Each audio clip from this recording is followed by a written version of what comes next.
Hi guys, welcome to mister इंट्रोडन YouTube channel. और आज हम लोग निकोल मैकियावेली का लास्ट पार्ट 3 करेंगे, जिसमें डबल स्टैंडर्ड्स ऑफ मोरालिटी और इनका जो रिलीजन पे व्यूज़ है, या इनका जो भी फेमस कोट्स है, और इनका पूरा जो भी पॉलिटिकल थॉट है उसको हम लोग इन शॉर्ट पढ़ेंगे।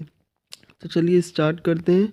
तो लास्ट टाइम हम लोग ने जो भी उन्होंने ह्यूमन नेचर पे बोला था कि कैसे ह्यूमन क्रूअल है, किस तरीके से सेल्फिश मोटिव से ही all all humans are desirous of gain, ये सारी चीज़ें हमने बताई थी, और कुछ क्वालिटीज़ भी ह्यूमन की बताई थी। तो उसी से रिलेटेड अब मैकियावेली क्या कहते हैं कि मैकियावेली का जो मेन पॉलिटिकल आइडियाज़ है उसमें सबसे पहले आता है डबल स्टैंडर्ड्स ऑफ मोरालिटी। तो मैकियावेली कहते हैं कि for Machiavelli a successful ruler और state was one which would be able to acquire, maintain, consolidate and increase power. तो मैकियावेली के लिए वो सक्सेसफुल रूलर नहीं है जो कि बहुत ज़्यादा सच बोलता हो, या बहुत ही डिसेंसी से, या बहुत ही काइंडनेस से रूल कर रहा हो। उनके लिए रूलर कौन अच्छा है?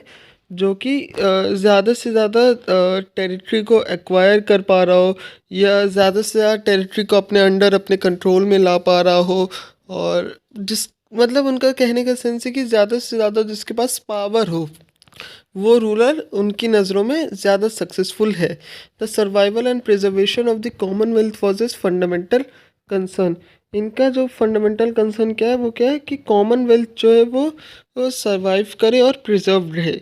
A state and a ruler had to be judged by an independent criterion, the morality of success। अब इन्होंने क्या किया है कि मैकियावेली ने मोरालिटी, जो नॉर्मल बेसिस पे हम लोग जो गुड फेथ से रिलेटेड जो मोरालिटी होती है, काइंडनेस, इसकी जगह पर इन्होंने क्या कहा है कि एक रूलर को हम लोग के उसके सक्सेस के मोरालिटी से हमें उसे जज करना चाहिए। और ये सक्सेस की मोरालिटी क्या होगी कि which was protection of citizens, guaranteeing their wellbeing, expansion of territory and a jealous safeguarding of national interest. और ये जो सक्सेस कब होगा, सक्सेसफुल कब होगा रूलर, जब वो अपने सिटीजन्स को प्रोटेक्ट कर सके, एक्सपैंड कर सके अपनी टेरिटरी को, और उनको जो भी नेशनल इंटरेस्ट है उनको सेफ गार्ड कर सके। तो यही उसका सक्सेस होगा। और यही इसी बेसिस पे हम लोग को उसे जज करना चाहिए कि वो कितना ये सारी चीज़ें कर पा रहा है। Politics was ultimately and finally a constant struggle for power and domination which had to be जज by its own rules and norms so that the state survive. तो इनका कहने का सेंस है कि जो हम लोग का डेली लाइफ में जो हम लोग मोरालिटी के जो रूल्स मानते हैं, जो एटिकेट्स हैं, या जो भी चीज़ें हमें लगता है कि ये चीज़ मोरली करेक्ट होनी चाहिए, लेकिन स्टेट के अफेयर्स की जब बात होती है तो हमें दूसरी तरीके से इसको जज करना चाहिए।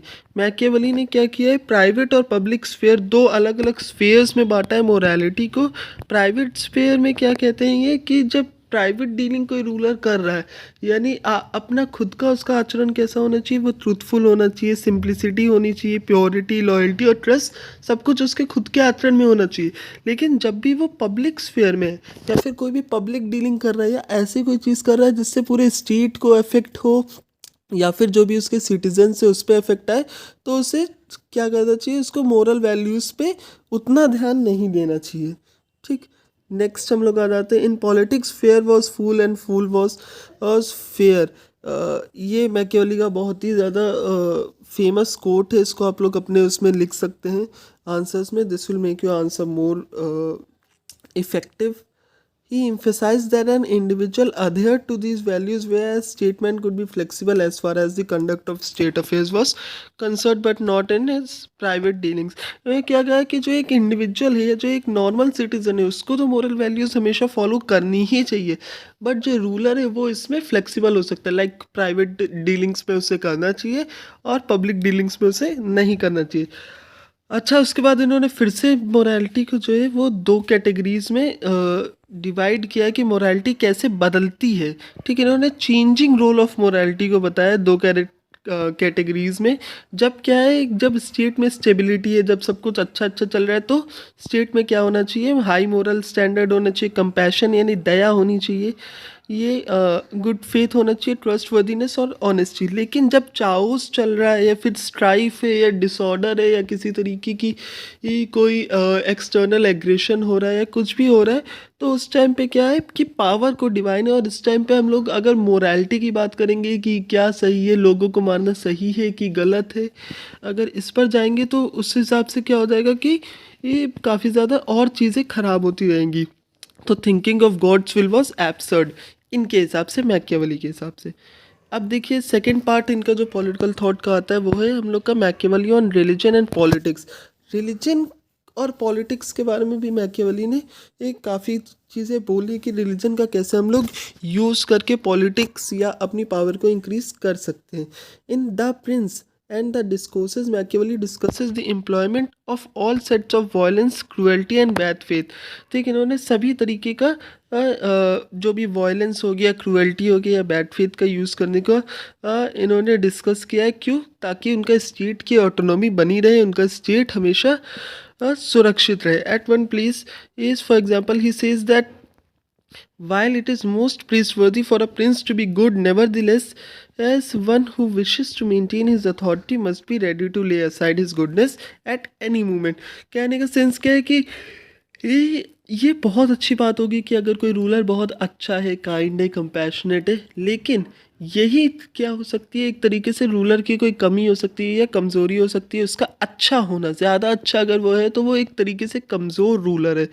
तो अपना जो पावर बनाए रखने के लिए रूलर को क्या करना चाहिए, कभी कभी अपनी अच्छाई को भी साइड में हटाकर रख देना चाहिए। ठीक, तो ये सारी चीज़ें मैकियावेली ने बोली। अब रिलीजन पे थोड़ा सा हम लोग आ जाते हैं डीपली कि रिलीजन के बारे में इन्होंने क्या क्या एक्चुअल में बोला है। Religion at his hands receive same cold blooded treatment. Machiavelli does not ignore religion and morality. इन्होंने रिलीजन और मोरालिटी को इग्नोर नहीं किया, बल्कि इन्होंने क्या कहा है, रिलीजन को किस तरीके से हम लोग, he wants to use the religion and church as an instrument for creating national customs and habits, for creating national thought which will help the state in preserving peace and order and maintain the stability of society. इन्होंने इस तरीके से एक जो religion है इसको use करने की बात करिए, इसको एक इंस्ट्रूमेंट बनाने की बात करिए, ताकि जब रिलीजन एक जैसा होगा तो लोग एक ही तरीके की हैबिट्स होंगी, उनकी एक ही तरीके के कस्टम होंगे, जो भी रिचुअल वो लोग कर रहे होंगे एक ही तरीके होंगे। तो एक ही तरीके का एक जो नेशन का एक नेशनल थॉट बनेगा, एक ही सोच होगी सबकी। जब रिलीजन कस्टम सारी चीज़ें एक ही है, जब सब सारे लोग एक ही चीज़ को सीख रहे हैं तो उनकी सोच भी एक ही जैसी बनेगी, जिसकी वजह से क्या होगा, पीस और ऑर्डर बने रहेगा। फिर ये क्या कहते हैं, अच्छा ये एक थोड़ा सा फिगर है जिसको आप लोग देख सकते हैं, जिसमें मैंने दिखाया कि रिलीजन जो है, रिलीजन या चर्च जो है, इसको एक की तरह यूज़ कर रहे हैं हम लोग नेशनल यूनिटी को लॉक रखने के लिए। ठीक, नेशनल यूनिटी को बनाए रखने के लिए। अच्छा, common religion creates a sense of unity. Common religion जो है ये एक सेंस ऑफ यूनिटी को बनाता है। Decline of respect for religion among the people is a sign of ruin for the state. ये मैंने पहले की वीडियोस में ही बताया दैट कि ये जब जब रिलीजन के लिए रिस्पेक्ट ख़त्म होने लगती है, अगर कहीं पर कोई रिलीजन को फॉलो नहीं करना चाह रहा है अगर लोग, तो इससे क्या होता है कि ये स्टेट के लिए बहुत ही ज़्यादा गलत हो जाएगा। अच्छा, रिलीजियस प्रिंसिपल्स जो हैं, कुछ जो पहले से डिसाइडेड कुछ प्रिंसिपल्स हैं, उनके बारे में मैकियावेली ने देखिए क्या कहा है कि these principles seem to me have made man feeble and cause them to become an easy prey to evil-minded men who can control them more securely, seeming that the great body of man for the sake of gaining paradise। ये जो coat है इसको आप लोग अपने answers में बहुत अच्छे से कोट कर सकते हैं। इसका सेंस क्या है कहने का, कि इनके हिसाब से जो रिलीजियस प्रिंसिपल्स हैं इन्होंने बहुत ही ज़्यादा इंसान को कमज़ोर बना दिया, और जो ज़्यादा जो स्ट्रॉन्ग मैन है या फिर कुछ जो अपने आप को स्ट्रॉन्ग दिखाते हैं, उनके ये बहुत ज़्यादा इविल माइंडेड मैन जो है उनके लिए एक ईजी प्रे हो गया है कॉमन मैन, जो कि बहुत ज़्यादा रिलीजियस प्रिंसिपल्स में बिलीव करता है। What he actually has in his mind all the time was the necessity of existence of state। Machiavelli क्या है, जब ये जो इनका टाइम था उस टाइम पे कोई भी एक रूलर नहीं था जो कि पूरे इटली को यूनिफाई कर सके या पूरे इटली पे रूल कर सके। तो हमेशा से क्या था कि इटली पूरा डिवाइडेड था, 5 किंगडम्स हम लोग ने इससे पहले डिस्कस करे थे, तो 5 रीजन्स में इटली डिवाइडेड था, जिसकी वजह से पावर का सेपरेशन बहुत ज़्यादा था और डिवीजन ऑफ पावर्स बहुत ज़्यादा था, तो ये उससे नहीं खुश रहते थे। आपस में इन लोग की भी बहुत लड़ाई होती थी, ऊपर से स्पेनिश, जर्मन्स और भी जो स्पेनिश जर्मन्स थे, ये लोग क्या करते थे, इनके ऊपर काफ़ी ज़्यादा अटैक करते थे, काफ़ी ज़्यादा इन लोग को ऑप्रेस करके रखते थे। तो इनकी जो राइटिंग है, इनका मेन मोटिव क्या था मैकियावेली का, कि कोई एक रूलर आए और वो पूरा इन पे रूल करे, और अगर एक रूलर आता है तो वो ज़्यादा अच्छे से मेंटेन कर पाएगा। Where the safety of one's country is at stake, there must be no consideration of what is just or unjust, merciful or cruel, glorious or shameful. On the contrary, everything must be disregarded, save that course which will save her life and maintain her independence. यहाँ पर maintain हर independence, save her life से मतलब क्या है, nation की life. हर यहाँ पर क्या डिनोट कर रहा है, नेशन की लाइफ और नेशन की इंडिपेंडेंस को डिनोट कर रहा है।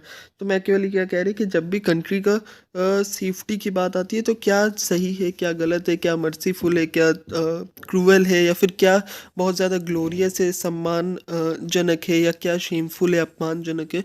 तो इन सब चीज़ों को ये असाइड करके हम लोग को इन सब चीज़ों के बारे में ना सोच करके क्या करना चाहिए, ऐसी चीज़ें करनी चाहिए जिसकी वजह से हमारे देश की इंडिपेंडेंस और लाइफ उसकी बची रहे। नेक्स्ट हम लोग आते हैं, he is actually concerned with what is is the working of a real and not an ideal political life. ये रियल पॉलिटिकल लाइफ के बारे में बात करते हैं। अच्छा, इनकी डॉक्ट्राइन भी हम लोग अब देख लेते हैं। इनकी डॉक्ट्राइन क्या है, live as the world lives, ये इनकी फेमस डॉक्ट्राइन है। सॉवरेनिटी के बारे में इन्होंने मैकियावेली ने बहुत कुछ ज़्यादा नहीं कहा है, आप लोग इसे स्क्रीनशॉट लेकर पढ़ सकते हैं। अब इनका हम लोग थोड़ा सा स्क्रीनशॉट ले सकते हैं आप लोग सॉवरेनिटी वाले का। और अब हम लोग इनका role in modern political thought पढ़ेंगे। इसको कुछ पॉइंट्स में मैंने डिवाइड कर दिया। ही वॉज रियलिस्ट, इन्होंने रियलिस्टिक बातें करी हैं। He was an extreme individualist, he believed in double standard of morality. हम लोग ने इसको पूरा पॉलिटिकल थॉट इनका जो था उसमें पढ़ा। He was a sincere patriot, main जो इनकी फीलिंग थी वो क्या थी, पैट्रियटिज्म की ही थी।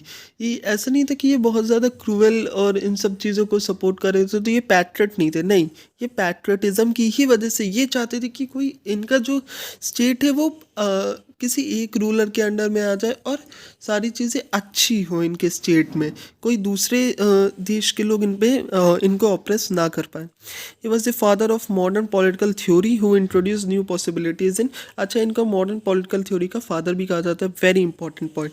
ही was the first exponent of power politics, इन्होंने पावर पॉलिटिक्स के ये फर्स्ट एक्सपोनेंट रहे हैं। तो ये इनका role in modern political thought है। इसके बाद हम लोग थोड़ा सा इनका क्रिटिक्स भी पढ़ लेंगे। क्रिटिसिज्म में क्या है कि डॉक्टर मोरे ने बोला Machiavelli was clear sighted but not far sighted. तो कहने का सेंस क्या है कि ये अभी की चीज़ें तो ये बहुत प्रैक्टिकल जो चीज़ें अभी दिख रही हैं उसको तो देख लेते थे, लेकिन ये दूरदर्शी नहीं थे। ठीक, ये दूरदर्शी ना होने का सेंस क्या है कि आगे चल कर के अब जैसे एक रूलर है वो इतनी क्रूअल पॉलिसीज़ को इतनी सारी चीज़ों को इम्प्लीमेंट कर रहा है, तो वो आगे चल के क्या हो सकता है कि ऐसा भी हो सकता है कि वो अपने ही लोगों को परेशान करने के लिए अपने ही लोगों से बहुत ज़्यादा टैक्स लेने लगे, अपने ही लोगों को ऑप्रेस करने लगे। तो ये फार साइटेड उनकी सोच नहीं थी। उनकी सोच कितनी थी, केवल कि रूलर अभी जो बाहर के ऑप्रेसर्स हैं उनसे हमें बचा ले और स्ट्रॉन्ग आर्मी बना ले, ये सारी चीज़ें मैकियावेली ने बोली है। तो मुरे ने इनको क्रिटिसाइज़ किया। फिर सीजे फॉक्स ने क्या बोला है, what is Morli wrong can never be politically right. ये बहुत ही अच्छा इनका क्रिटिसिज्म है। इनको क्या लगा है सीजे फॉक्स को, कि जो चीज़ें अगर मोरली रॉन्ग है वो कभी भी पॉलिटिकली राइट नहीं हो सकती हैं। ठीक, इसके बाद हम लोग ने द प्रिंस से कुछ कोट्स उठाए हैं, इसका भी आप लोग स्क्रीनशॉट ले सकते हैं। वीडियो ऑलरेडी काफ़ी बड़ी हो गई है तो इसका आप लोग स्क्रीनशॉट ले सकते हैं। The first method of estimating the intelligence of a ruler is to look at what man he has around him. ठीक, never was anything great achieved without danger. ये सारे मैकियावेली के पॉइंट्स हैं। इनमें से कुछ पॉइंट्स आप स्टार्टिंग में या आंसर के बीच में या एंड में भी जैसे फेमस कोट्स मैंने लिखे वैसे आप लिख सकते हैं अगर आपके पास टाइम है। Where the willingness is great, the difficulties can not be great, wise man does at once what the fools just finally, the more sand has escaped from the hourglass of our life, the clearer we see through it. He who is cause of another becoming powerful is ruined. ये सारे points हैं। And justifies mean, ये वाला बहुत ही important Prince को advice है, अगर आप प्रिंस की एडवाइस पे इसको ना भी लिख पाए तब भी आप कहीं पे लिख सकते हैं। फिर in politics fair was foul and foul was fair, और एक जो man more readily forgets the death of his father but not of his patrimony, वो वाला भी आप लोग काफ़ी अच्छे से इसको कर सकते हैं। So this was it for the third and final part of Niccolo Machiavelli. I hope you liked this video. Do like, share, subscribe our channel.